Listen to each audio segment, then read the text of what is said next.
Bom dia, pessoal, tudo bem? Antes de começar, eu quero falar para vocês que esse é um ano muito especial, porque a BES está fazendo 100 anos.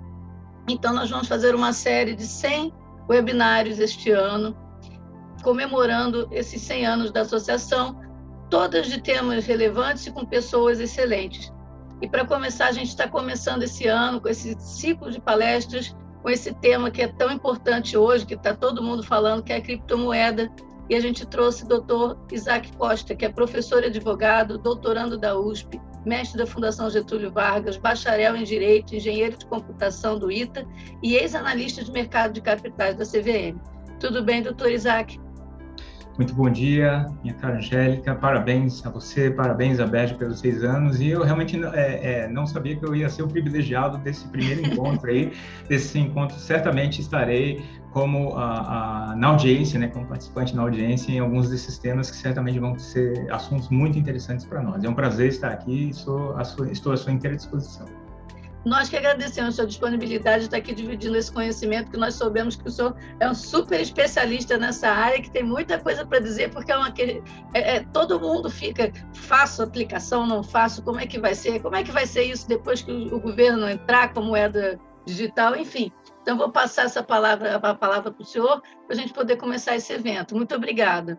Ótimo, eu agradeço a oportunidade e já faço até a ressalva aqui, esses assuntos novos, né, como é que a gente cria um especialista num assunto que acabou de surgir, né? Tudo bem que a criptoeconomia já tem se desenvolvido aí já há quase 10 anos, mas, no fundo, nós sempre estendemos aquilo que a gente já sabe, né? Então, quem trabalha com bancos acaba indo para a inovação bancária, quem trabalha com tecnologia acaba indo para algum braço do desenvolvimento da inovação tecnológica. Então, eu estou aqui exatamente por isso, porque eu sou uma pessoa que gosta de estudar a interface entre direito, tecnologia e finanças, e esse é um assunto que realmente está no coração aí dessa interlocução. E eu espero hoje aqui atuar como intérprete, né? Às vezes a gente sacrifica um pouco da profundidade, mas para que todos nós consigamos nos comunicar, porque esse é um assunto que envolve saberes heterogêneos, né? Gente que conhece de finanças, que conhece de economia, gente que conhece de tecnologia, que conhece de direito, né? E até mesmo questões que talvez a gente não aborde hoje aqui, mas de antropologia, de sociologia, é um assunto bastante interessante. Então, eu espero transpor para vocês um pouquinho do meu entusiasmo sobre o tema e, claro, agradeço a audiência de todos aqui que estão prestigiando esse evento ao vivo e, eventualmente, as gravações, né, que vão ficar disponíveis. E para quem está acompanhando a gente ao vivo, se quiser colocar perguntas no chat, né, certamente a gente vai ter a oportunidade aí de endereçar, dentro do possível, essas questões. Tá bom? Então, vamos lá. Eu vou compartilhar alguns slides aqui para poder guiar a nossa discussão. Eu propus, né, para a BERJ esse título um tanto quanto exagerado, né? A criptoeconomia e o mercado financeiro, presente e futuros, porque no fim do dia, o que a gente precisa tentar entender, a grande pergunta que a gente vai tentar responder aqui hoje o que é essa tal de criptoeconomia? E em matéria de mercado financeiro, o que isso vai mudar na minha vida? Né? Acho que a pergunta que foi colocada, né? Devo investir ou não? Os bancos vão acabar? É tudo uma pirâmide financeira? Eu preciso me reciclar, eu preciso fazer um curso, eu preciso ler um livro, o que raio está acontecendo? Né? As pessoas estão investindo, estão ganhando dinheiro, estão perdendo dinheiro, e normalmente quem está se aproximando do tema, né, ou agora ou recentemente, tem duas sensações. A primeira é de que eu já estou velho demais e não consigo acompanhar isso, é algo muito complexo e eu não sei se eu vou conseguir entender ou se eu quero entender, ou então isso tudo é um grande golpe, essas pessoas estão fazendo um grande barulho e no fim do dia eu preciso me agarrar às coisas que eu já sei, né? São duas, vamos dizer assim, reações muito comuns a esse tema.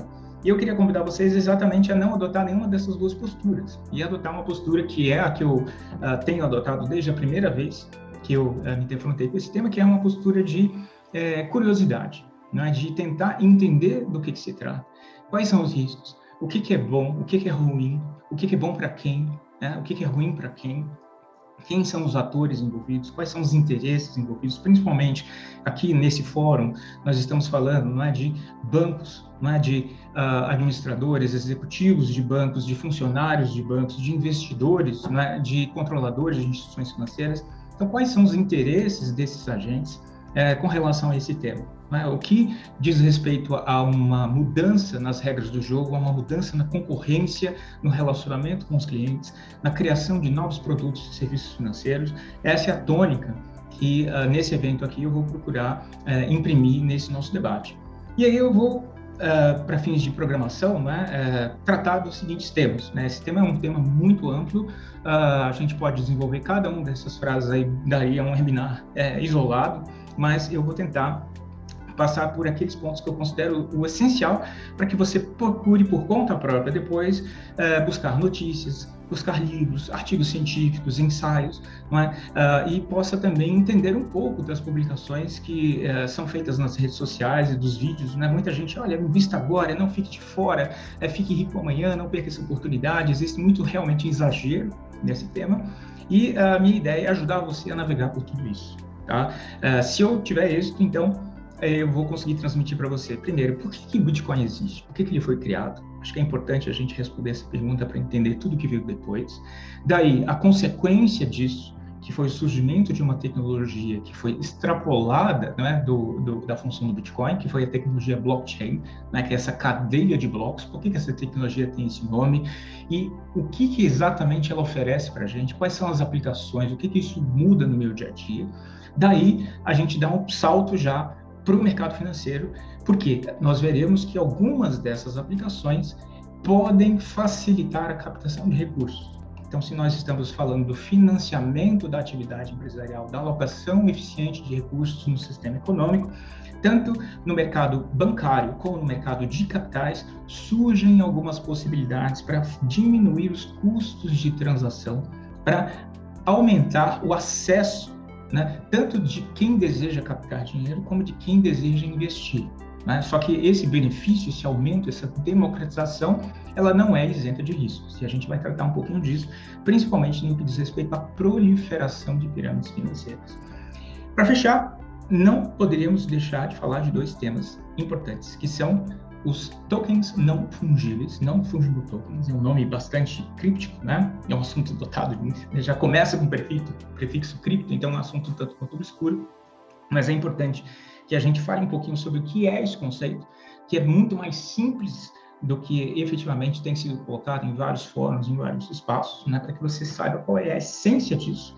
E, por fim, a afinidade entre esse tipo de ativo e as práticas de lavagem de dinheiro, que é um assunto de extremo interesse para as instituições financeiras em matéria de compliance, tá bom? Então, essas são as mensagens que eu gostaria de passar para vocês aqui nesse nosso encontro. Nesse primeiro slide, eu trago simplesmente alguns exemplos de notícias que certamente você já deve ter se deparado aí nos últimos meses ou nos últimos anos. Né? Alguém comprou uma imagem de um macaquinho colorido e pagou não sei quantos mil dólares, não sei quantos milhões de dólares. Ou então uma obra de arte puramente digital que qualquer pessoa pode comprar, pode pegar, baixar no computador, copiar, mandar para fulano e ciclano. Alguém ostenta o título de proprietário dessa obra de arte digital e por isso pagou 90 milhões de dólares, no caso aí dessa notícia mais à direita, 160 milhões de reais. Além disso, uma pessoa que é o fundador e CEO de um ambiente de negociação desse tipo de ativo digital, no caso a Binance, que é uma das maiores exchanges do mundo, foi recentemente considerado a 11ª pessoa mais rica do mundo. Né? A Hashdex, uma gestora brasileira relativamente jovem, que começou a captar recursos no ano passado, conseguiu lançar novos produtos em criptoativos e rapidamente conseguiu ter $1 bilhão sob gestão, algo que é um feito incrível para uma gestora jovem. Tá? Além disso, você deve ter ouvido notícias de que a B3 planeja investir no segmento de criptoativos, ou seja, uma instituição tradicional, ela quer prover serviços envolvendo a tecnologia blockchain.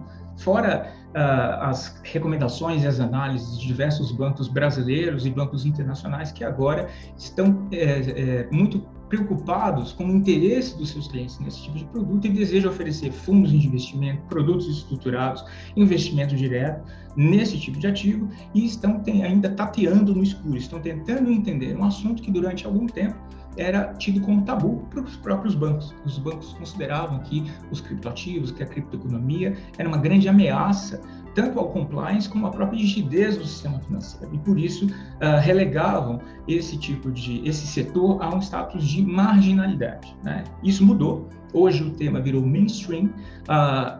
Dados divulgados no início desse ano apontam que no Brasil, nas exchanges brasileiras, no ano passado, foram negociados 130 bilhões de reais e nós temos mais de 3 milhões de clientes, pessoas físicas, hoje com algum tipo de criptomoeda, negociando algum tipo de criptoativo. Então, são dados relevantes, claro, ainda são valores relativamente pequenos comparados ao tamanho do nosso mercado de capitais e ainda muito menores se nós olharmos o tamanho do nosso mercado bancário, o estoque de crédito, enfim, o próprio volume de transações no sistema de pagamentos brasileiro, com o Pix e com as outras formas, meios eletrônicos de pagamento. Nós temos realmente um setor que ainda está engatinhando. No entanto, há muito dinheiro na mesa, há oportunidades, mas também há riscos, também há ameaças. E eu espero, hoje, tratar um pouquinho desses temas aqui com vocês. Fora ainda, né, como colocado também gentilmente pela Angélica no início, né, da apresentação, falando, olha, e quando o governo tomar conta disso tudo e lançar as suas próprias moedas digitais, né? Esse é um tema que tem sido discutido, principalmente no âmbito do nosso Banco Central do Brasil, mas também no âmbito do Banco de Compensações Internacionais, e alguns países, em vez de desenvolver a sua própria criptomoeda, como é o caso a sua própria moeda digital, a gente vai entender a distinção, como é o caso da Suécia, como é o caso de Bermudas, como é o caso da China, e o Brasil tem considerado isso. Alguns países têm adotado os próprios criptoativos que já existem, tá? Para poder fazer pagamentos e até mesmo considerá-los como moeda soberana, como foi o caso de El Salvador. Então, é um tema que realmente, se você não quer empreender, se você não quer investir, pelo menos você precisa ter alguma noção do que está acontecendo para que você possa desempenhar a sua atividade dentro de uma instituição financeira. Tudo bem? Então, vamos lá. Para colocar os pingos nos is e trazer alguns conceitos, é importante definir para vocês 2 termos para guiar a nossa discussão. O primeiro deles, que é a origem de tudo, que é o grande Big Bang de tudo isso que a gente está conversando, Bitcoin. Tá? Uma ideia que foi colocada gratuitamente na internet no final de 2008 e começou a ser executada no início de 2009. Tá? Então, pense, por exemplo, que o Bitcoin ele é um desses projetos semelhantes à Wikipedia. Né?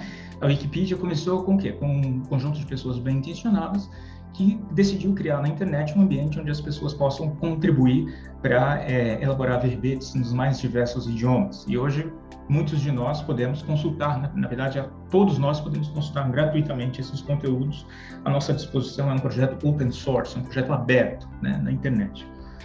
Bitcoin é um desses projetos. Tá?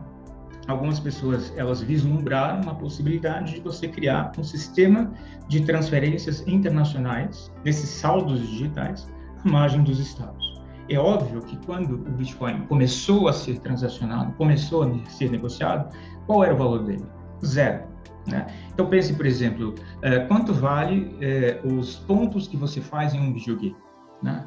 É muito difícil, como que eu expresso isso em moeda fiduciária? Isso não tem utilidade para ninguém no primeiro momento, isso não tem valor de uso, isso não tem valor de troca, então eu não consigo estabelecer uma cotação em moeda fiduciária de um determinado saldo digital, de algum ativo digital.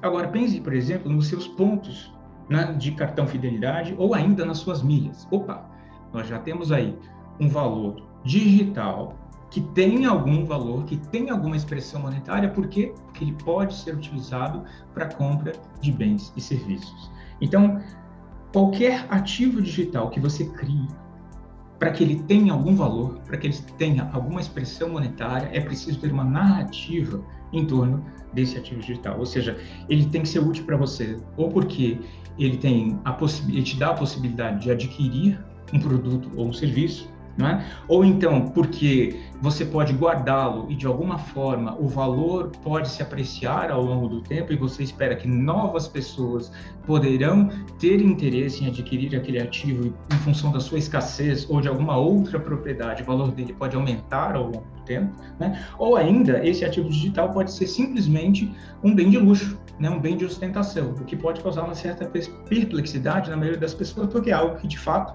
vai contra o senso comum. Mas pense, por exemplo, em títulos de clubes. né? Muitos clubes, às vezes, eles até representam uma determinada posição de status social porque determinadas pessoas não são aceitas naquele clube. Então, o que nós temos é uma transposição para o mundo digital de uma lógica que nós já temos no mundo analógico. Muitas vezes eu adquiro um ativo digital, e aqui eu estou falando não especificamente no caso do Bitcoin, mas principalmente no caso desses novos ativos que têm causado um certo burburinho, que são os tokens não fungíveis, os NFTs. Muitas vezes as pessoas estão dispostas a pagar centenas, milhares, dezenas de milhares, centenas de milhares ou milhões de dólares. Por quê? Porque aquele ativo digital é um passaporte para um clube de pessoas que podem ostentar dizendo eu posso pagar por isso e eu tenho direito a determinadas informações porque eu tenho aquele ativo digital, percebe? Então não é o ativo digital em si que você está comprando, mas o que você pode oferir, o valor que aquilo vai trazer para a sua vida em virtude da propriedade daquele ativo digital. Então, em última análise, nós estamos falando de direito de propriedade, ok? Então, o Bitcoin ele começou com o propósito de ser uma moeda internacional. Moeda porque desempenha as funções econômicas de unidade de conta, meio de troca ou meio de pagamento e reserva de valor. A gente já fala um pouquinho sobre esse ponto controvertido da reserva de valor. Mas é importante que a gente perceba, não ainda aprofundei por que o Bitcoin foi criado ou como ele funciona, mas como decorrência dessa inovação, surgiu uma tecnologia que foi a tecnologia subjacente ao Bitcoin, ela foi adaptada e surgiu principalmente uma plataforma em 2015 chamada Ethereum, ok? Então, pense que, por exemplo, a internet é um conceito abstrato que nós utilizamos para quê? Para usar nossos aplicativos, visitar nossos sites, fazer nossos pagamentos, fazer as nossas compras. Graças à internet foi possível para nós sobrevivermos à pandemia, não é? E nós abstraímos, então, essa ideia de que a internet é uma rede mundial de computadores a qual todos nós estamos conectados. O Bitcoin, ele pode ser entendido como uma rede em cima da internet, no qual as pessoas podem transferir ativos digitais entre si, e esses ativos digitais têm uma expressão econômica. Por sua vez, o Ethereum é uma outra rede, tá? Paralela, por assim dizer, ou sobreposta à rede do Bitcoin, onde eu posso não apenas efetuar pagamentos, né? Não apenas usar moedas eletrônicas, mas fazer outras operações que são muito interessantes. Então, pense que o Bitcoin seria como se fosse a calculadora do seu celular. E o Ethereum é o sistema operacional do seu celular que te permite rodar vários outros aplicativos. WhatsApp, iFood, Facebook, Instagram e assim por diante. Ou seja, o Ethereum ele foi uma extensão do Bitcoin, utilizando uma tecnologia que foi criada a partir do Bitcoin, que é a tecnologia blockchain, que permite, então, o desenvolvimento de novas aplicações. E que aplicações são essas? Para que a gente entenda o poder dessa tecnologia, é preciso entender um vocábulo que aparece muito em notícias e artigos e livros sobre temas, que é a palavra descentralização. Tá? Nós vamos ver muito no ano de 2022 a palavra Web3, a expressão Web3, né? Que é ou Web3, né, em inglês, claro, que é uma nova geração, um novo conceito de internet, onde o adjetivo principal desse conceito é descentralização. Vai ser uma internet descentralizada. Gente, o que é isso? Para que a gente possa entender o benefício da descentralização e por que essa ideia existe, nós temos como ponto de partida os sistemas centralizados. A maioria dos sistemas de informação do qual nós dependemos na nossa vida são sistemas centralizados. Então, o banco, né, onde eu tenho qual é meu saldo, quais são os meus investimentos, os meus pedidos e em lojas online, meu catálogo de produtos, o meu relacionamento com aquela loja, as informações de pagamento, estão nos sistemas centralizados da Amazon, da Magazine Luiza, das Americanas, enfim, dessas grandes plataformas, esses grandes marketplaces de e-commerce, né? O registro da propriedade imobiliária está nos cartórios. As organizações têm nos seus sistemas de estoque toda a lógica, né, todas as informações sobre insumos, sobre produtos, sobre mercadorias que estão sob a custódia daquela organização. Nós temos os sistemas das autoridades judiciárias e das autoridades policiais para saber sobre antecedentes criminais, sobre condenações, sobre os processos. Quem aqui nunca precisou acessar um sistema para verificar o andamento de um processo contra si ou contra outra pessoa? Os sistemas mantidos pelos tribunais eleitorais a respeito dos votos, dos eleitores, das zonas e por aí vai, né, das zonas eleitorais. E ainda, outro exemplo, são inúmeros, tá, gente? Toda a nossa vida hoje na economia da informação é pautada por sistemas centralizados. O sistema de identificação, né, nosso sistema de registro civil, né, que foi inclusive o tema da prova do Enem, né, a formalização da personalidade jurídica pela existência de uma certidão de nascimento, a carteira de habilitação, são sistemas mantidos pelo Estado.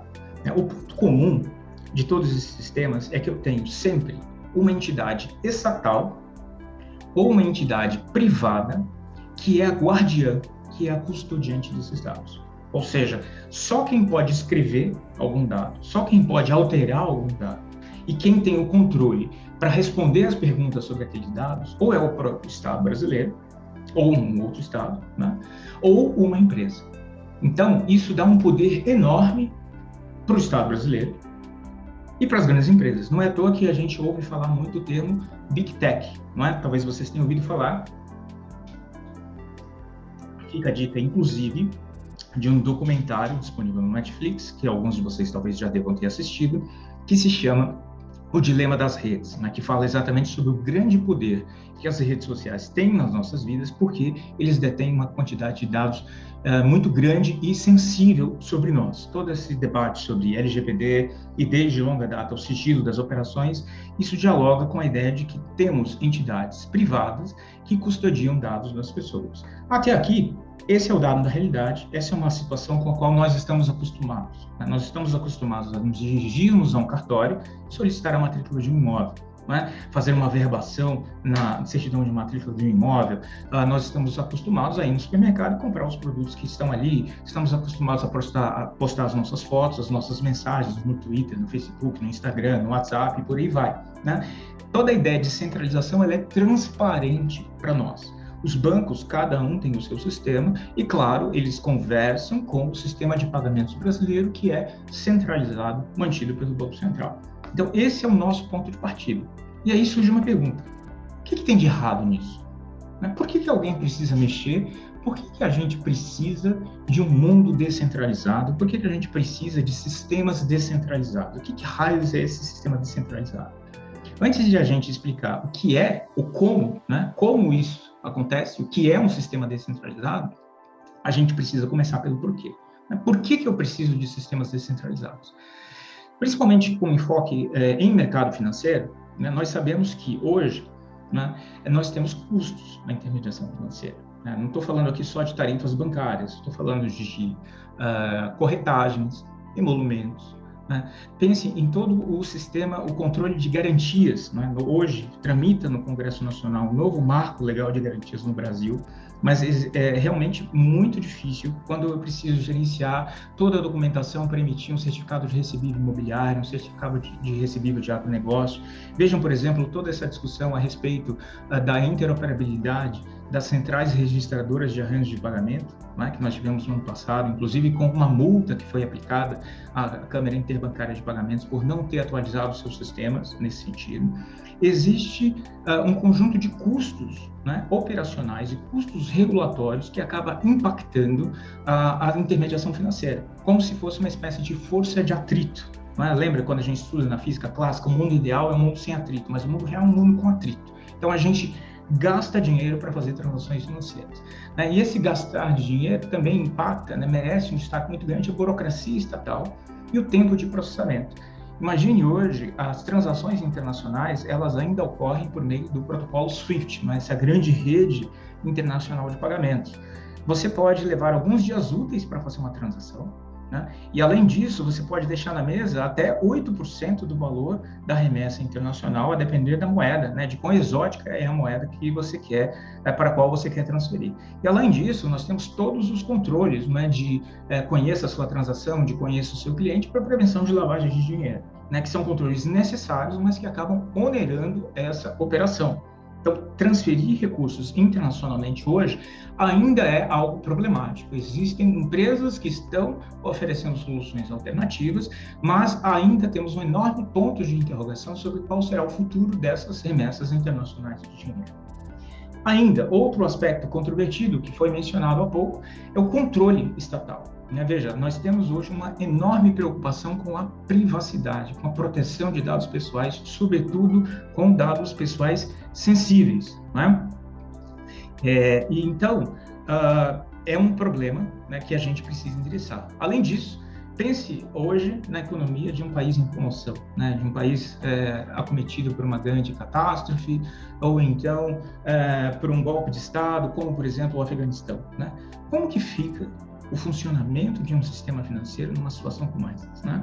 Quem aqui tem um pouquinho mais de cabelos brancos como eu deve lembrar da época da hiperinflação, em que as pessoas precisaram se socorrer em dólar, ou em ouro, ou em outros ativos, porque a nossa moeda, né, ela estava cheia de zeros, né? O cruzado novo, cruzeiro novo, enfim, tudo aquilo não era suficiente para que a gente pudesse usar uma moeda com as suas funções econômicas, na unidade de conta, meio de troca e reserva de valor.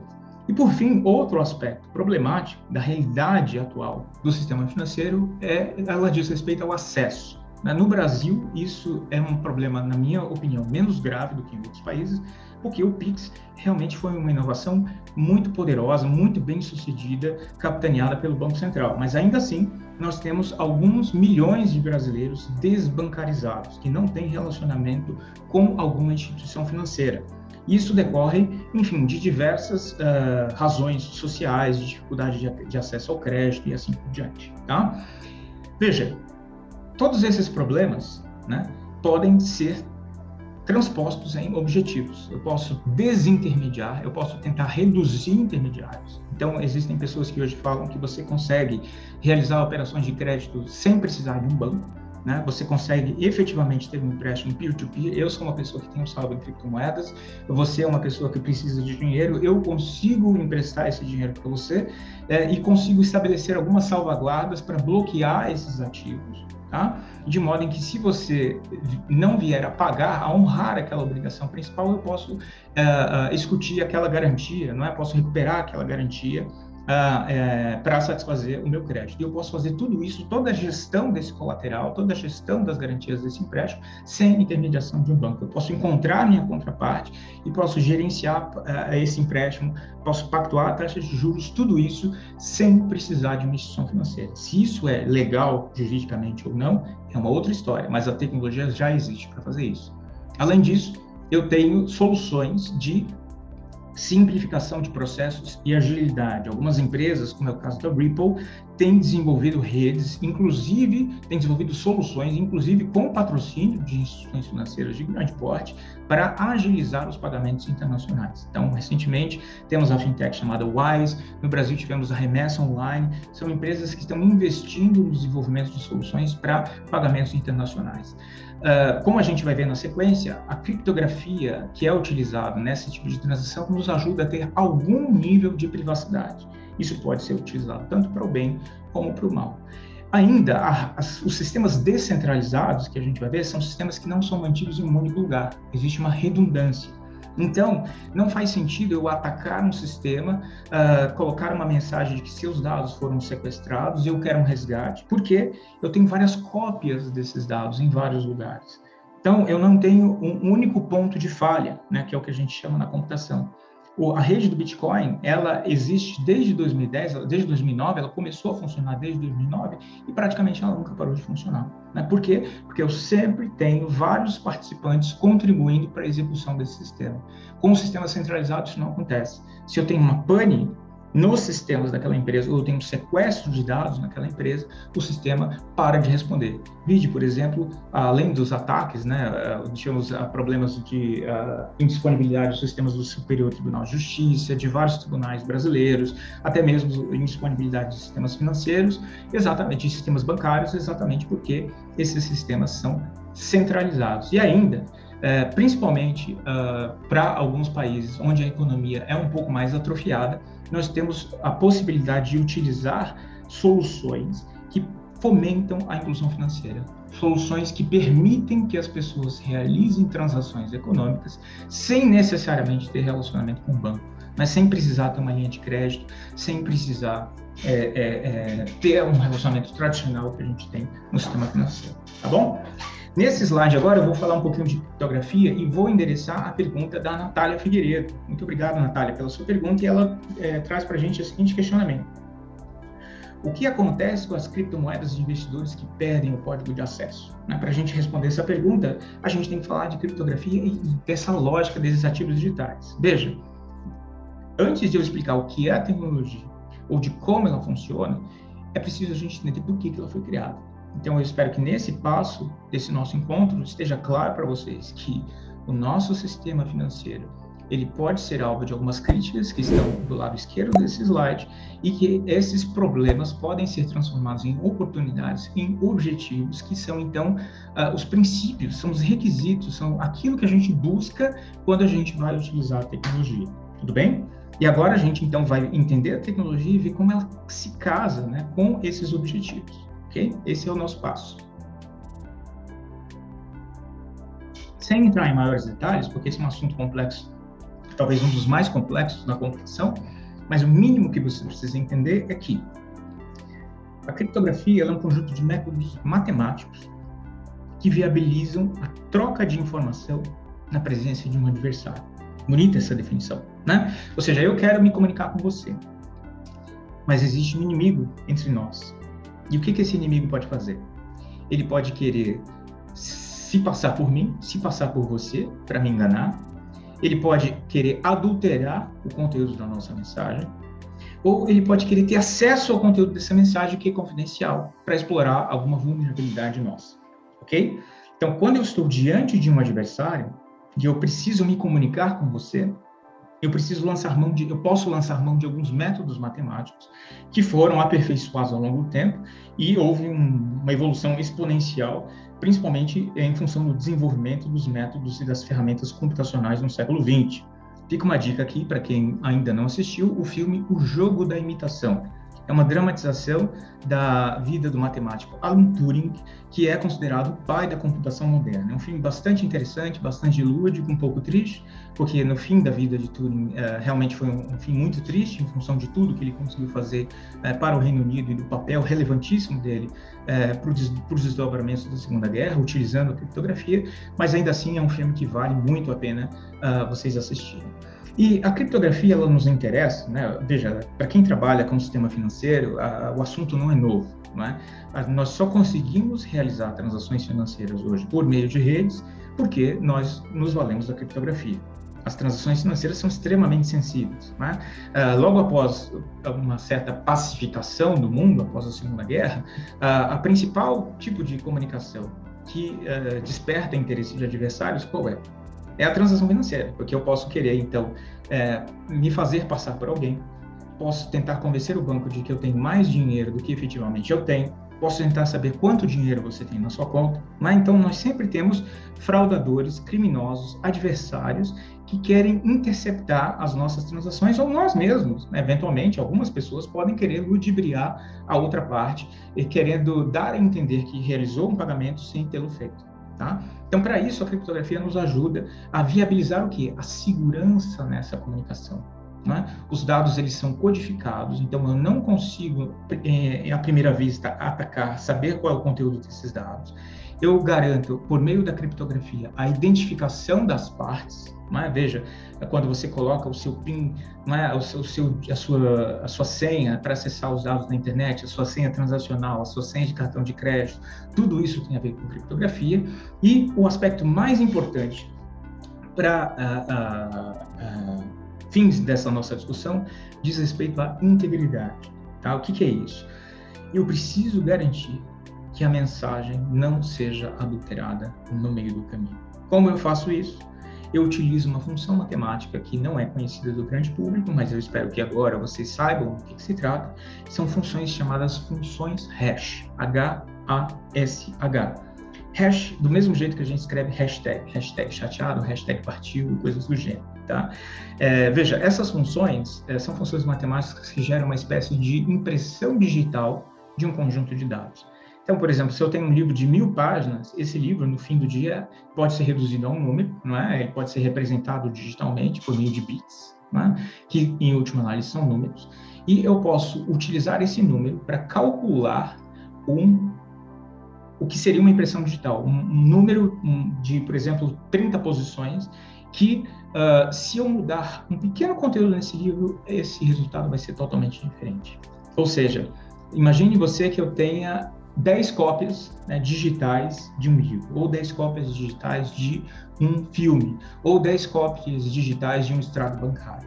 E eu preciso saber qual eu tenho a informação de que algum daqueles extratos bancários foi adulterado, né? Como que eu descubro qual deles foi adulterado?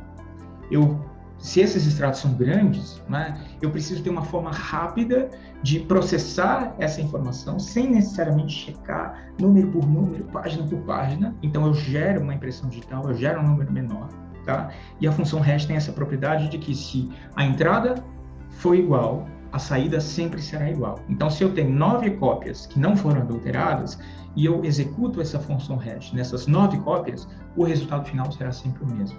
Mas na cópia adulterada, o resultado final será diferente. Ou seja, é muito mais fácil, em vez de eu comparar um arquivo gigante, um livro de 1000 páginas, página a página, é muito mais fácil eu comparar esse pequeno resultado, né? Alguns brincam, né? A função hash é do frango eu chego no nugget, mas do nugget eu não posso chegar no frango. Ou seja, esse pequeno número, que é resultado desse processamento, desse conjunto de informações maiores, é muito mais fácil que eu compare e identifique, então, qual é a cópia que foi adulterada. Essa propriedade da criptografia, esse tipo de função da criptografia é fundamental e revolucionário para o que vem a seguir. Mas o importante é que quem conhece criptografia sabe que, para que eu possa fazer transações com segurança, eu tenho credenciais de acesso. E essas credenciais de acesso são números que são compostos por um par, uma chave pública e uma chave privada. Grosso modo, bem grosso modo aqui, a chave pública seria como se fosse meu endereço de e-mail. E a chave privada é a senha do e-mail, né? Então, se você recebe um e-mail de isaac.costa@algumacoisa.com, você presume, olha, quem me mandou esse e-mail é a pessoa que tem a chave dessa mensagem. É garantido que é o Isaac, eu, pessoa física? Não, não é garantido. Mas é garantido que quem está se apresentando perante você é a pessoa que tem a senha daquela conta de e-mail. Até aqui, tudo bem? Ocorre que, se eu perder a minha senha, como é algo que a Natália está se perguntando, né? Se eu perder minha chave privada, veja, quando eu tenho um sistema centralizado, eu posso ir na empresa que administra aquele sistema e pedir uma nova senha. Eu posso pedir para o Estado, eu posso pedir para o banco, eu posso pedir para quem quer que seja a criação de uma nova senha. Como nós estamos falando de sistemas descentralizados, que é o que a gente vai ver aqui na sequência, não necessariamente eu vou ter alguém para me socorrer, tá?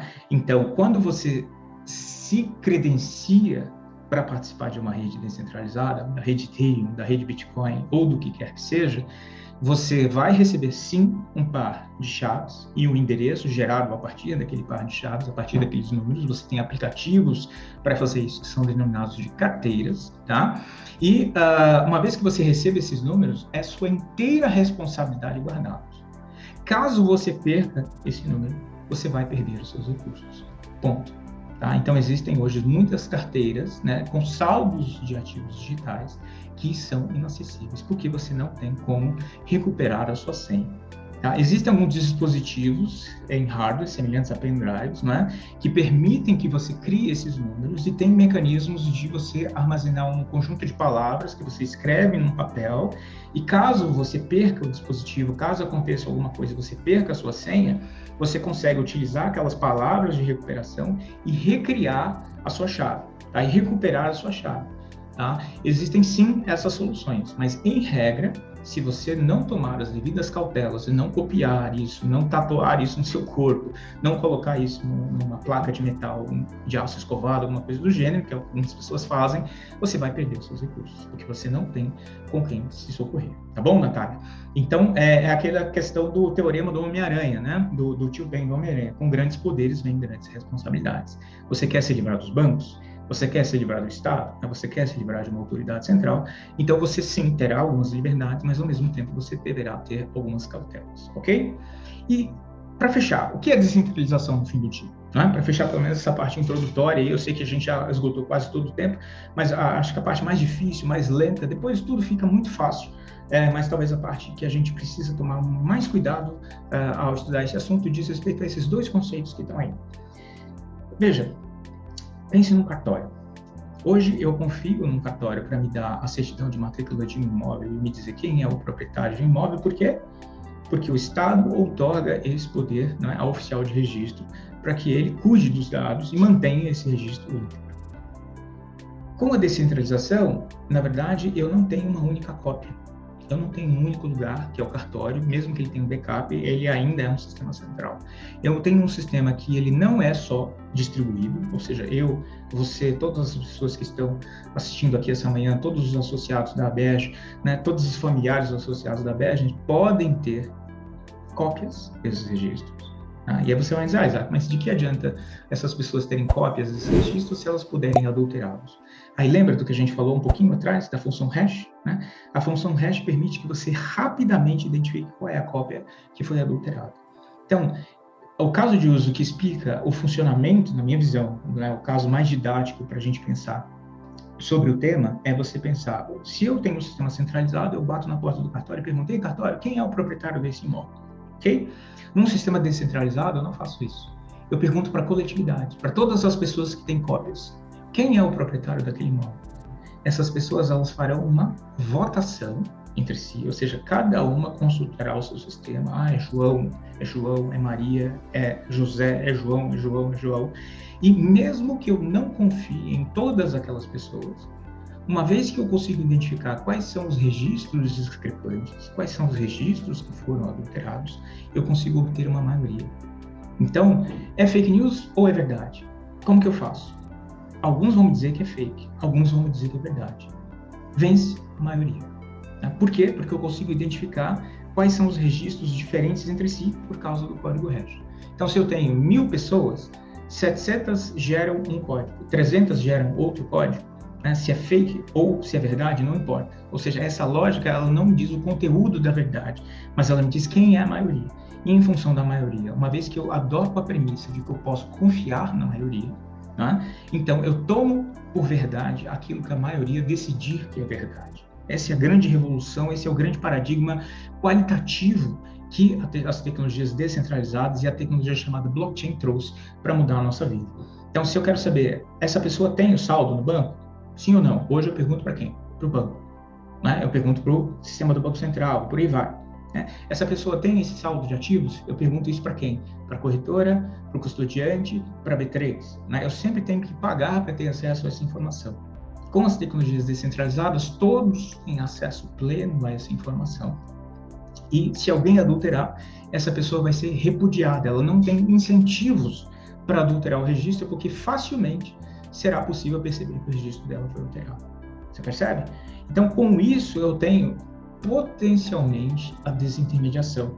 Com isso, não tem nada com os cartórios aqui, tá, gente? Mas eu poderia abolir os cartórios. Né? Se todos nós tivéssemos em nossa casa uma cópia do registro de imóveis do Brasil inteiro, de todos os municípios, desde que essa cópia fosse sempre atualizada e sempre se mantivesse em sincronia, quando eu quisesse saber quem é o proprietário de imóvel, quando eu quisesse obter uma certidão de matrícula de imóvel, toda a cadeia dominial, se tem algum ônus ou gravame constituído de imóvel, o que eu precisaria fazer?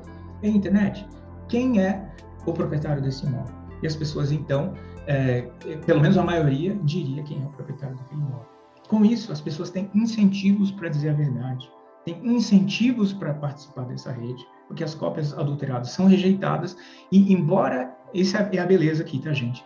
Embora eu não confie individualmente em cada pessoa, ou seja, eu não confio na Ana, no José, no João, no Mário, no Isaac, mas eu posso confiar na coletividade. E existe um aparente paradoxo. Quanto mais pessoas em quem eu não confio participam dessa rede, embora eu não confie nessas pessoas, mais eu posso confiar nessa rede. Por quê? Porque com a lei de grandes números, não é? Aumenta a probabilidade de que essas pessoas não atuem em conluio. Não é? Então, sempre que eu for consultar algum tipo de informação, eu vou ter livrinhos verdes, que são íntegros, e livrinhos vermelhos, que são adulterados, e eu vou conseguir rapidamente identificar esses livros. Tá? Então, é dessa forma que eu tenho um banco de dados, se eu conseguir me fazer entender aqui, ao contrário de todos aqueles sistemas centralizados que a gente tinha, né, que a gente tem, na verdade, sistema de CNH, registro civil, carteira de identidade, eleições, banco, registro de imóveis, etc., etc., etc., eu posso ter sistemas que estão presentes nas mãos de várias pessoas. Mas aí você já deve se falar, mas como assim, né? Essa informação é sensível. Quer dizer, então, que eu vou ter na sua mão todas as minhas operações bancárias e meu sigilo bancário, como é que fica? Né? E meu sigilo fiscal, como é que fica? E se eu tiver, por exemplo, informações relativas ao meu estado de saúde, a minha movimentação, né? A todas as minhas passagens por hospitais, as minhas cirurgias, as minhas alergias? Eu não quero que essa informação fique na mão de todo mundo. Eu quero que essa informação fique na mão do mínimo de pessoas possível, né? E, se possível, essa informação deveria ficar só comigo e eu deveria dar quando fosse necessário nos ditames da LGPD. A gente já chega lá para responder essa pergunta. Mas antes disso, eu queria dar a vocês as notícias, não vou aprofundar muito aqui, mas por que a tecnologia, né, que foi criada a partir do Bitcoin? Veja, o Bitcoin, ele serve para quê? Para eu ter, então, esse grande registro financeiro, esse grande sistema de pagamentos, que pode ser abstraído como se fosse uma grande planilha, né? A gente utiliza a palavra ledger, né, livro-razão, como se fosse uma grande planilha, tá? Em que eu tenho, então, os saldos das pessoas, por assim dizer. Né? Então, se João deseja transferir X dinheiros para Maria, o que eu preciso saber? Primeiro, se João é João, saber que o endereço de Maria, né, é um endereço válido, né, os dados para recebimento desse valor, e se João dispõe daquele saldo para poder transferir para Maria. Uma vez que eu verifico essas transações, o que acontece? É feita uma escrita, uma operação de escrita nessa planilha, subtraindo o saldo de João e acrescentando esse saldo para Maria. É uma operação de pagamentos, como a gente conhece. Tá? A diferença é que essa operação ela é replicada em todas as pessoas que têm uma cópia daquele registro. E não só. As transações, elas são realizadas a todo momento e são demandadas a todo momento. Tá? Então, pensem aqui agora numa estação de metrô. As transações elas vão chegando como se fossem pessoas chegando numa estação de metrô. Para que elas sejam verificadas e armazenadas, isso ocorre por meio de blocos. Cada bloco é como se fosse um trem. É um metrô que chega, as pessoas entram, o metrô vai embora. As novas transações chegam, ou então as que estavam esperando e não conseguiram embarcar. Chega o trem, elas entram e elas vão embora. Tá? Então, existe essa lógica sequencial, uma lógica de cadeia de blocos. As transações elas são armazenadas como se estivessem em sequência em uma cadeia de blocos. É por isso que o nome dessa tecnologia, utilizada originalmente para o Bitcoin, mas como a gente vai ver na sequência para outras aplicações, o nome dessa tecnologia é blockchain. Tá? E o principal ponto aqui que eu gostaria, além de vocês saberem, então, que nós temos esse nome blockchain em função da cadeia de blocos, o que é importante nós sabermos aqui? Por que eu coloquei no canto esquerdo desse slide, né, um desenho aí de umas bonequinhas russas, né, de uma matriótica? Porque, graças a algoritmos criptográficos, é muito difícil, ou praticamente impossível, eu adulterar essa cadeia de blocos. Tá? Ou seja, se eu tiver um ataque hacker, ou então, se a pessoa adulterar o registro, já vai ficar muito fácil de descobrir que aquele registro foi adulterado. Mas ainda assim, ainda que eu fosse capaz de adulterar o registro, para mudar o passado, eu tenho que quebrar várias camadas. Por quê? Porque existe uma espécie de propagação de material genético. Os dados do passado, os códigos ou informações relativas ao passado vão sendo propagadas para os blocos mais recentes. Então, se eu quiser alterar um dado no passado, eu tenho que propagar essa alteração para todos os blocos, até o bloco mais recente. É como se, para eu adulterar o passado, eu tivesse que abrir todas as bonecas russas para alterar o que está lá dentro. E essa operação, além de ser matematicamente impossível ou muito difícil, ela requer um conluio com um grande número de participantes da rede. Graças a essa característica, dessa cadeia de blocos, na qual é feita uma propagação de uma informação que inviabiliza você adulterar os dados do passado, nós falamos que as redes, né, os bancos de dados blockchain são imutáveis. Talvez você já tenha ouvido falar dessa expressão. Eu ouvi dizer que é muito difícil você alterar uma transação que foi feita no Bitcoin, é muito difícil você alterar uma transação que foi feita numa determinada criptomoeda. Sim, é virtualmente impossível você alterar porque são bases de dados imutáveis. Então, veja, se nós estamos falando do sistema financeiro, é até natural para quem trabalha no sistema financeiro imaginar bases de dados imutáveis. Prosseguindo, lembrem que eu falei há pouco de que, puxa, mas eu não quero que as minhas informações fiquem na mão de outras pessoas. Então, especificamente no caso do Bitcoin, né, quando ele foi criado, a visão, né, dos seus criadores foi no sentido de que, para eu acessar essa rede, eu não preciso me identificar. Ou seja, basta você utilizar determinados softwares e você recebe uma chave privada e uma chave pública e ninguém sabe quem é você. Talvez alguns de vocês já devem ter visto aquela imagem de brincadeira, um meme, né, que o pessoal fala, de um cachorrinho na frente de um computador dizendo o bom da internet é que ninguém sabe que você é um cachorro, né? Então, você pode se projetar de qualquer forma e ninguém vai saber quem é o beneficiário final das transações. Isso já liga aquele sinal de alerta em que se preocupa em lavagem de dinheiro. Por quê? Se eu não tenho identificação de beneficiário final, eu posso entrar e transacionar valores suscetíveis de apreciação econômica. Isso é um paraíso para que eu possa fugir com capitais, principalmente com capitais provenientes de atos ilícitos. Não é à toa que grande parte da popularização do Bitcoin, infelizmente, se deveu a um mercado de produtos ilícitos denominado Silk Road. Tá? Existe um filme na Amazon, o filme não é muito bom, é um filme meio tosco, mas vale pela história. Quem quiser depois dar uma olhada, dá uma pesquisada na internet também, existem livros a respeito do assunto. O Ross Ulbricht, ele criou um mercado em que você originalmente podia vender drogas, né, e as pessoas mandavam droga pelo correio, e o pagamento era feito como? Por meio de bitcoins, porque isso inviabilizava você saber tanto quem era o pagador como quem era o recebedor. Tá? Essa característica faz com que, quando você tem acesso aos dados das transações, você não sabe quem é o beneficiário final, mas você sabe quem é o número.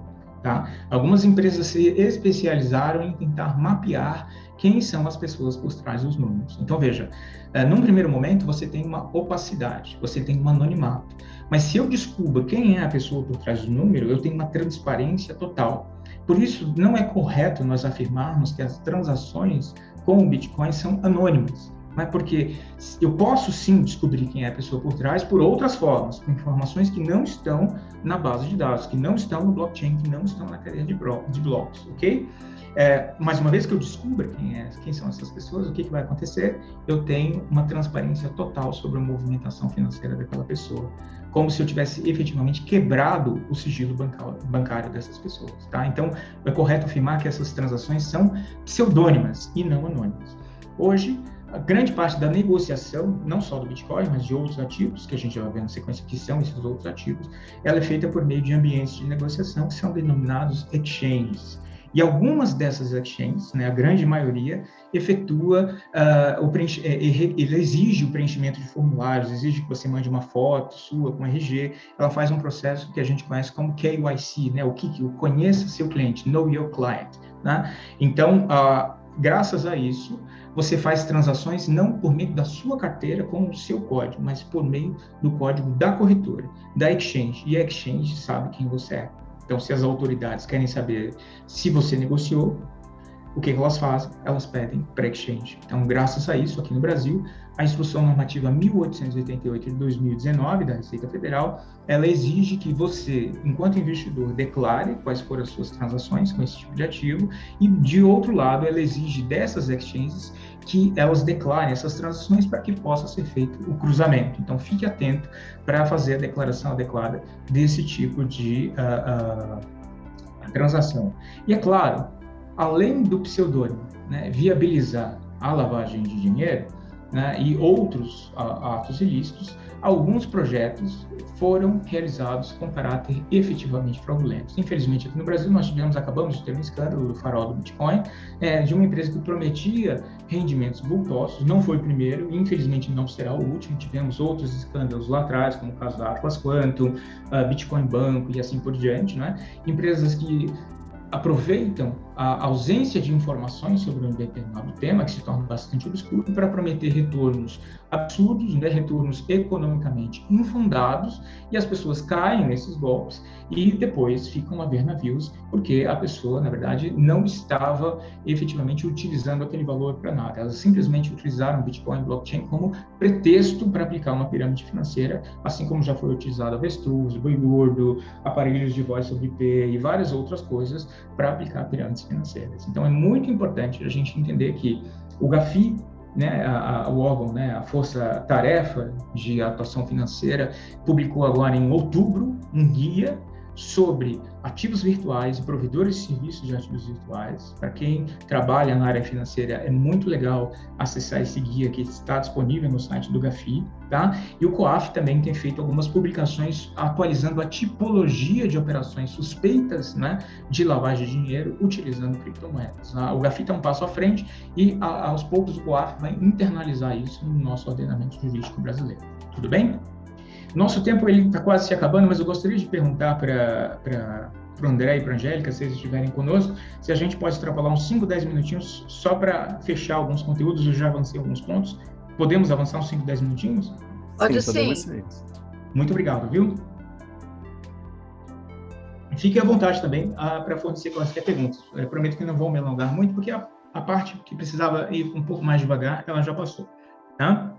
Por que eu digo que ela já passou? Gente, não vou entrar em detalhes aqui, mas eu acredito que vocês poderão se aprofundar oportunamente para quem tiver interesse sobre o tema.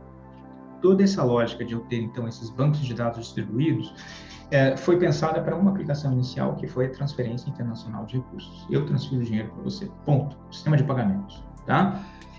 Graças à rede Ethereum e algumas redes posteriores, né, que têm sido desenvolvidas, novas aplicações surgiram para esse tipo de tecnologia. Então, eu posso ter contratos de leasing, por exemplo, né? Eu posso ter um carro autônomo em que, se eu paguei a mensalidade, o carro ele liga, ou então toda a parte de billing, né? Toda a parte de faturamento com base em quilometragem, sob demanda, ela é feita por meio de sistemas que estão interconectados, e esses sistemas são descentralizados.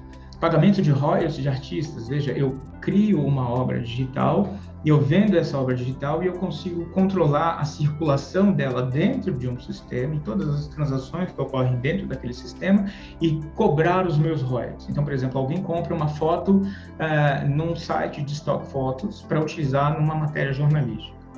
E no momento em que eu pago aquela foto utilizando um ativo digital, automaticamente vai para a conta da plataforma um percentual e vai para a conta do artista outro percentual, sem que eu tenha que fazer um relatório de prestação de contas. Né? Quem aqui já escreveu livro ou já conhece alguém, tem algum familiar que escreveu livro, sabe que o autor ele sempre espera um relatório, né, para que seja calculado, então, os royalties que lhes serão pagos. Né? Nós temos em toda a infraestrutura de mercado, pagamento de juros, dividendos, juros sobre capital próprio, toda essa parte de infraestrutura de ações, registro de propriedade, livro de ações nominativas, toda a parte de custódia, né, de instrumentos financeiros, certificados de recebíveis no novo negócio, recebíveis imobiliários, fundos de investimento em direito creditórios, recebíveis de arranjo de pagamento, todo o armazenamento das informações relativos a instrumentos financeiros pode ser armazenado nessa tecnologia, de modo em que eu posso automatizar alguns fluxos, e essa automação ela não ocorre dentro do sistema de um banco ou dentro de um sistema de uma câmara de pagamentos ou de um banco central. Ela pode ocorrer dentro de sistemas que são mantidos por uma coletividade. E surgiram várias aplicações envolvendo seguros, controle de garantias e obras de artes que ficam aí como uma sugestão para que vocês possam fazer pesquisas adicionais. E o que é importante disso? Diante da automação desses fluxos financeiros, surgiu a ideia de smart contracts. Né? É um termo ruim, porque os contratos, esses smart contracts, eles não são nem smart nem contracts. Eles não são contratos, no sentido jurídico do termo, nem são inteligentes, no sentido de algum tipo de inteligência artificial. Eles são simplesmente lógicas de programação do tipo se, então. Se acontecer alguma coisa, pague fulano, se não acontecer, pague ciclano, e assim por diante, execute uma garantia, e assim por diante. Para a gente fechar, alguns dados terminológicos. Né? Eu disse para vocês que, originalmente, essa tecnologia foi criada para quê? Para exercer as funções de moeda, para permitir a transferência internacional de recursos. Então, nada mais natural, em virtude da utilização de ativos criptográficos, né, de algoritmos de criptografia, esses primeiros ativos, como foi o caso do Bitcoin e de alguns outros que o sucederam, são chamados de criptomoedas. Então, saibam que criptoativo é um gênero, é uma categoria mais abrangente, que envolve pelo menos essas 4 espécies que estão aí projetadas. A criptomoeda foi a primeira deles. Mas com o passar do tempo, esses ativos digitais, principalmente em função das aplicações que foram colocadas aqui a título de ilustração, passaram a ser utilizados para aquisição de produtos e serviços. A semelhança, por exemplo, de milhas, a semelhança de títulos de crowdfunding de recompensa, né? Eu compro um produto para recebê-lo no futuro com desconto agora. Então, eu posso ter um registro digital disso. Nessas hipóteses, eu tenho os chamados tokens de consumo ou utility tokens. Essa é a primeira vez aqui, no final dessa exposição, que aparece a palavra token, né? Na verdade, eu já falei em non-fungible tokens, em tokens não fungíveis, mas a ideia de token, né? A palavra token, talvez a tradução mais adequada para o contexto da nossa discussão seria título digital, tá? Um token ele é um título digital, tá? Então, o token ele está para o criptoativo, assim como a cédula está para o dinheiro. Ele é uma concreção funcional de um criptoativo. A cédula é a concreção funcional do dinheiro. O dinheiro é um substantivo abstrato, né? A cédula é um substantivo concreto, por assim dizer. Embora o token seja digital, ele tem um nível de concreção maior do que criptoativo. Tudo bem? Assim como eu tenho os tokens de consumo que são utilizados para adquirir produtos e serviços, caso eu ofereça um título digital que tem algumas características de me prometer um rendimento futuro e ele é emitido para financiar um projeto, eu posso ter, então, a caracterização daquele token como valor mobiliário. Então, uma questão muito comum em bancos e empreendedores é, puxa, esse produto, esse ativo digital que eu estou oferecendo, ele é ou não é um valor mobiliário? Porque se for valor mobiliário, eu tenho que bater na porta da Comissão de Valores Imobiliários, da CVM, e perguntar, eu preciso fazer um registro de companhia aberta e eu preciso fazer um registro de oferta pública de distribuição de valores imobiliários. Se não fizer isso, eu estou cometendo um ilícito administrativo, eu posso ser punido, e além disso, posso cometer um crime da Lei 7492 de 1986, que é emitir valores imobiliários sem o registro na autoridade competente. Tá? Então, tome muito cuidado. Existem precedentes da Comissão de Valores Imobiliários sobre isso, quando um token é security token. E de onde vem esse termo security token, gente? Não tem nada a ver com segurança, tá? Esse security, ele é o termo utilizado na legislação norte-americana para valor imobiliário. Tá? Lá, a norma que criou a CVM norte-americana se chama Securities Act e Securities and Exchange Act de 1933 e 1934. Tá?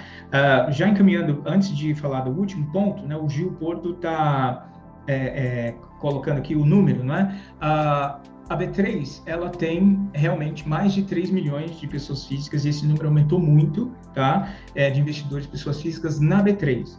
O número que nós temos, principalmente divulgado pelas principais exchanges no Brasil, é de mais de 3 milhões de pessoas físicas que investem em criptomoedas, sendo que no ano passado elas negociaram 130 bilhões de reais. Esse número certamente será maior após o envio das declarações de imposto de renda das pessoas físicas e jurídicas, porque a Receita ela tem um estoque não só das exchanges brasileiras, mas eventualmente das informações que as pessoas negociam em carteiras ponta a ponta, né, sem passar para uma exchange, e também em exchanges internacionais. Tá? Então, já respondo a outra questão, vai dar tempo, até porque o último tipo de criptoativos nesse slide são as chamadas stablecoins. O que acontece, gente? Como tudo isso aqui é muito novo, veja, quando eu compro uma ação, eu tenho condições de tentar algum tipo de projeção, né, sobre o preço daquela ação, de tentar elaborar algum tipo de projeção, porque aquela empresa existe, aquela empresa tem uma receita, ela tem demonstrações financeiras, ela tem lucro, ela tem alguns múltiplos, ela tem algum tipo de quociente contábil, eu tenho uma possibilidade de fazer o quê? Um valuation em face a uma conjuntura econômica e também a realidade setorial daquela empresa.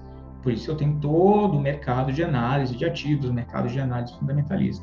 Quando eu falo de criptoativos, eu preciso entender qual é a essência do que está sendo prometido. Existem alguns que não prometem rendimentos, existem alguns que prometem rendimentos, existem alguns que são meras promessas, são projetos que ainda nem estão sendo executados, existem alguns que nitidamente foram criados com o intuito de piada, com o intuito de sátira, como é o caso do Dogecoin, que é um cachorrinho da raça Shiba Inu. A própria... É incompreensível isso para quem é um pouco mais velho, tá? Mas simplesmente aceitem que dói menos, né? Alguém chega na internet e fala, eu vou criar uma moeda fofinha, digital, ela não serve para nada, ela é uma moeda de brincadeira, e as pessoas, ai meu Deus, eu quero comprar, me segura, e o negócio sobe 60%, 70%, 80%, 100%, 200%. Existe um grande surto especulativo, tá?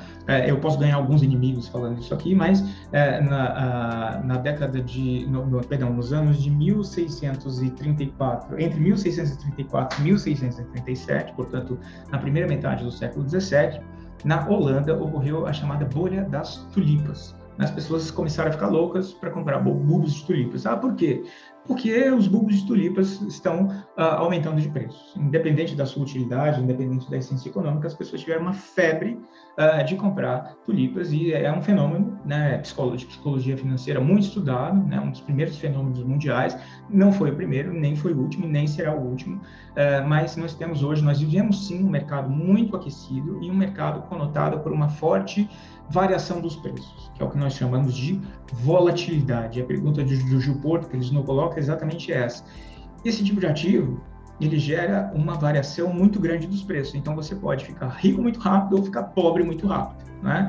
A depender, talvez de um golpe de sorte, ou a depender da sua capacidade de navegar por essas ondas, tá?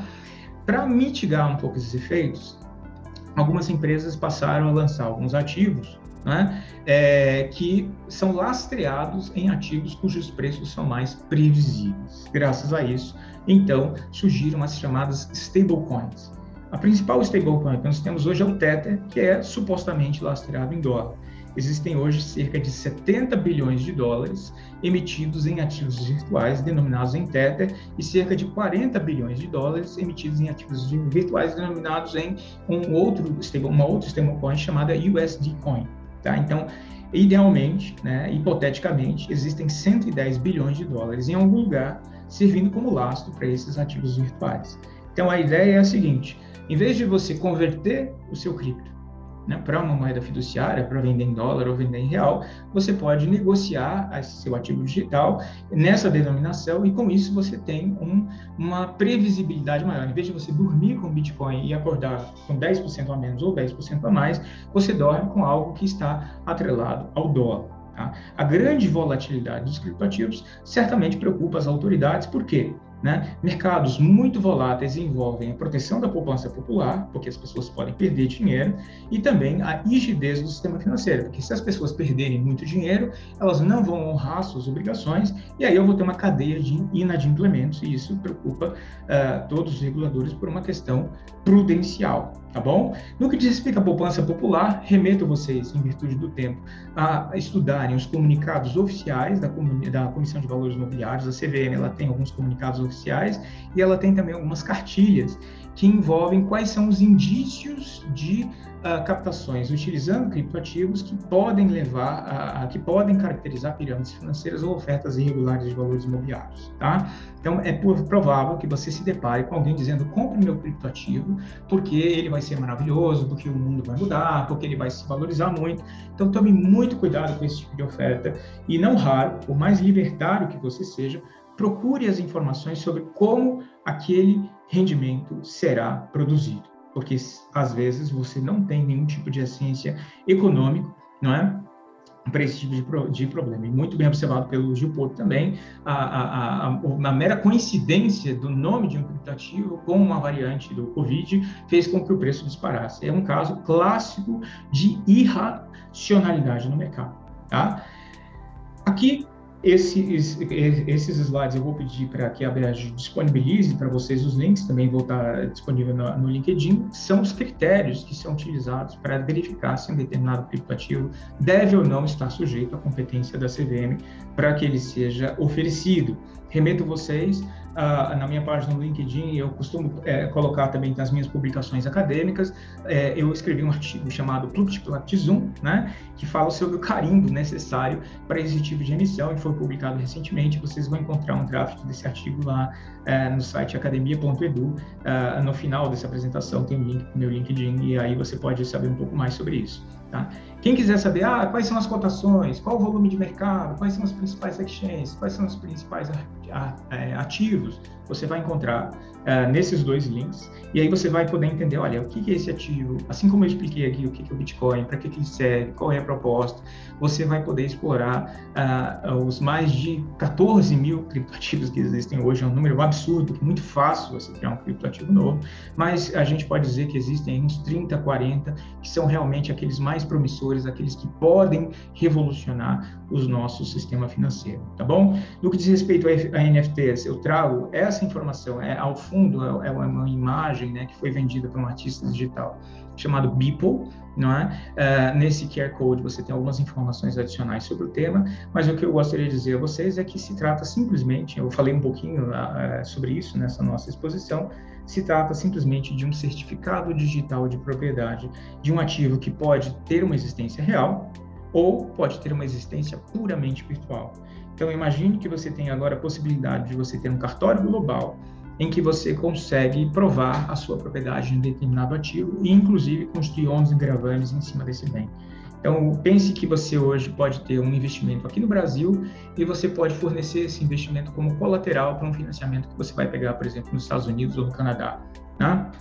Ou então, você pode ter um bem digital de luxo e você pode penhorar esse bem para, enfim, fazer uma operação num outro país. Tá? Então, agora, todo o regime de garantias e o regime de controle do direito de propriedade é um regime que pode ser global.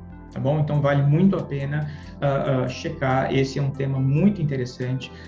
E ainda, vocês devem ter ouvido falar de um jogo chamado Axie Infinity, e existem vários jogos onde você está sendo remunerado para jogar esses jogos. Tá? E como que você é remunerado? Você é remunerado em ativos digitais que você pode negociar no mercado secundário. Tá? Então, é interessante você verificar esse modelo, porque tem um pouco de marketing multinível. Alguns podem dizer que se trata de pirâmide, mas no fim do dia, principalmente por conta da pandemia, algumas economias que ficaram retraídas e algumas pessoas que perderam o emprego, elas encontraram uma fonte de renda alternativa jogando esses jogos. E hoje o mercado de Axie Infinity, ele já ultrapassou 10 bilhões de dólares. Tá? Ou seja, é um mercado que em menos de um ano, é um mercado que praticamente não existia, e hoje ele chegou a uma valoração total de 10 bilhões de dólares. Tá? Esses números são realmente impressionantes e vale a pena investigar mais a fundo. Gostaria também de chamar a atenção de vocês para esse tema, tá bom? Para fechar, para saber mais, eu tive o prazer de coordenar uma obra coletiva chamada CryptoLaw, e também eu recomendo vivamente a obra de um grande amigo, Daniel de Paiva Gomes, que é uma das obras mais atualizadas sobre o tema. O foco dele é a tributação de criptoativos, mas ele faz uma excelente descrição desse mercado. Nessa obra foi publicada pela Revista dos Tribunais. Além disso, né, em benefício do tempo, eu não vou conseguir responder a pergunta do Jorge Alves, eu peço desculpa a você, Jorge, mas se você quiser saber sobre mineração e aprofundar alguns outros pontos, nesse QR Code, eu fiz uma lista na Amazon, eu não ganho nada, tá, gente? É uma lista que eu fiz minha mesmo, não tem referral, fiquem à vontade, eu atualizo ela sempre. Tem livros em português e livros em inglês. É uma curadoria que eu fiz sobre os principais livros envolvendo blockchain e criptoativos, para que vocês possam se aprofundar nesse tema. Eu espero que eu tenha conseguido instigar em vocês a curiosidade em quem não sabia algum desses conceitos, em quem já dominava alguns conceitos, pelo menos eu espero ter ajudado a clarear alguns pontos, né, clarificar alguns pontos, e me coloco aí à inteira disposição para desenvolver esse diálogo com vocês nas minhas redes sociais. Vocês podem me encontrar aí nesse QR Code aí, porque eu sou um cara modernoso, então eu uso QR Code, é disruptivo, né? Vocês podem me encontrar aí no Linktree, no LinkedIn, principalmente, que é a rede que eu mais uso. Eu tenho uma newsletter semanal, que é a Sexta de 3, em que eu dou 3 ideias legais sobre tudo, sobre direito, finanças e tecnologia. E fiquem à vontade de me provocar aí nas redes, para tomar um café, para trocar alguma ideia. É sempre um prazer falar desse tema aí, que é um tema da minha linha de pesquisa e, de certo modo, da minha atuação profissional. E eu me despeço e fico à disposição aí da Angélica e do André para as considerações finais aí, e peço desculpas por ter avançado um pouquinho no tempo. Imagina, Isaac, acho que ficou bem claro, foi muito construtivo a sua explanação. A gente quer agradecer mais uma vez a disponibilidade, de tudo que você está colocando para a gente, avisar que isso vai ficar disponível. O André também, quem participou, o André vai estar mandando o certificado depois, porque tem muita gente que precisa de certificado, não é isso, André? Isso. A lista de presença ela já está aí no chat, no link fixado. É só assinar 2 campos, um nome e e-mail, e a gente vai encaminhar para todos os inscritos que assinarem a lista. Então, tá ótimo. Então, mais uma vez, obrigada e até a próxima, então. Parabéns a Berge aí, eu vou ver se assisto algum desses 99 seminários aí na sequência, tá bom? Será uma honra. Ok, obrigado, doutor Isaac. Forte abraço a todos e todas. Tchau. Tchau.